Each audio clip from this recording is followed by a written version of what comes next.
Bismillahirrahmanirrahim. Alors, on va se proposer par la suite de calculer les puissances. Puissance et intensité. Puissance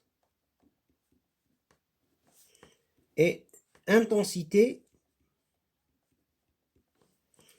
de l'onde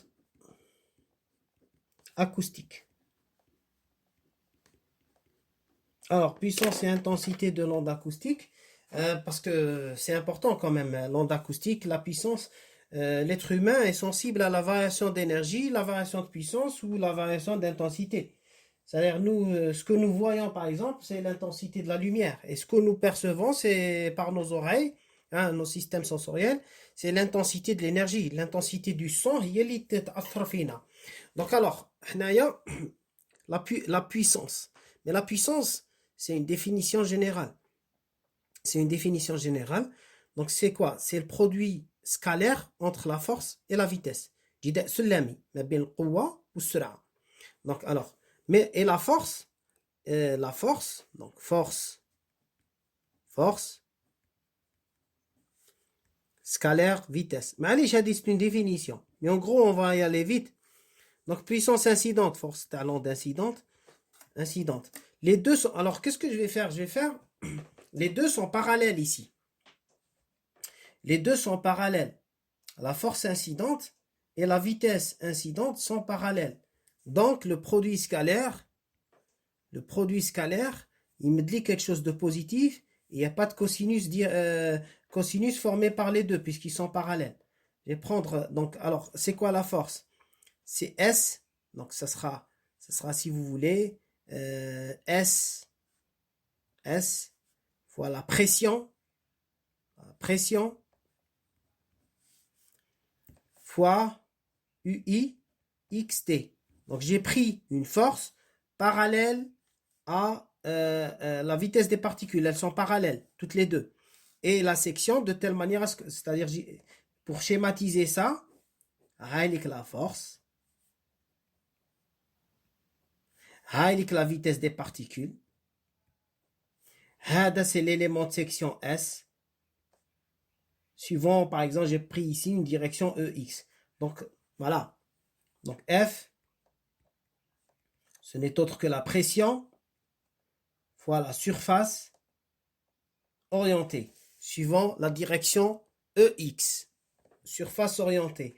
Et comme les deux sont parallèles, donc on prend ce cas-là, c'est pas une incidence oblique, c'est une incidence normale. J'ai pris une surface qui est normale à la vitesse des particules. Donc, dans ce cas-là, le produit scalaire est les produits simples. OK? Et j'ai les expressions. Alors, j'attire votre attention ici. Les écritures ont changé. Vous allez remarquer. Ah, Cheikh Moualef يكتب لنا بالاكسبونونسيال. دوكا بدل واش كيما يحب ولا كيفاش هذا يتمسخر ولا c'est pas sérieux ça. Alors en fait, c'est pas quand on calcule les puissances, on sera amené à calculer les valeurs moyennes des puissances. Et il n'y a pas plus facile à manipuler pour le calcul des valeurs moyennes que des cosinus, que le calcul de valeur moyenne d'un cosinus ou sinus. C'est pour ça que nous sommes passés de la notation complexe vers la notation réelle. Notation complexe vers la notation réelle. La notation complexe est un outil mathématique que j'utilise, que je manipule pour faire des calculs de manière élégante et arriver à des résultats facilement. La notation réelle aussi sont des calculs aisés à faire dans le cadre de calcul de valeur moyenne de puissance et d'intensité. C'est tout. C'est des manières d'écrire. C'est tout. Alors la puissance هايليك il suffit نعوض produit الأول في الثاني يخرج لي S surface section une section A au carré على ρ 1 V1 مضروب في كوسينوس كاري اوميغا تي ناقص K1 X. هاني حسبت la puissance incidente. نفس الشيء pour la puissance réfléchie. وشنو؟ Pour la puissance réfléchie, عندي un signe moins. Mais la puissance réfléchie, n'oubliez pas, elle se propage dans le sens inverse. Donc qu'est-ce que je vais prendre? Je vais prendre une surface هكذا. La pression réfléchie راهي تمشي في هذا الاتجاه. la vitesse réfléchie تاني في هذا الاتجاه. Réfléchis, hein, réfléchis, réfléchis. Je dis quelque chose et j'écris autre chose.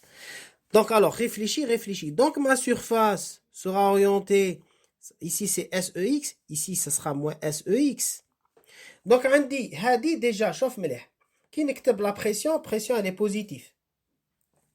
بصح كي نكتب la vitesse réfléchie فيها signe moins. Mais كاين signe moins هذا. En fait, elles sont parallèles. Donc, ما يقدروش يكونوا négatifs مع la fin. Donc, تمد لي puissance réfléchie, ce n'est autre. Bien sûr, ce sont des puissances instantanées qui dépendent du temps. J'aurai S, B carré sur ρ1, V1 fois cosinus carré oméga T plus K1 X. Voilà, voilà. On finira juste après.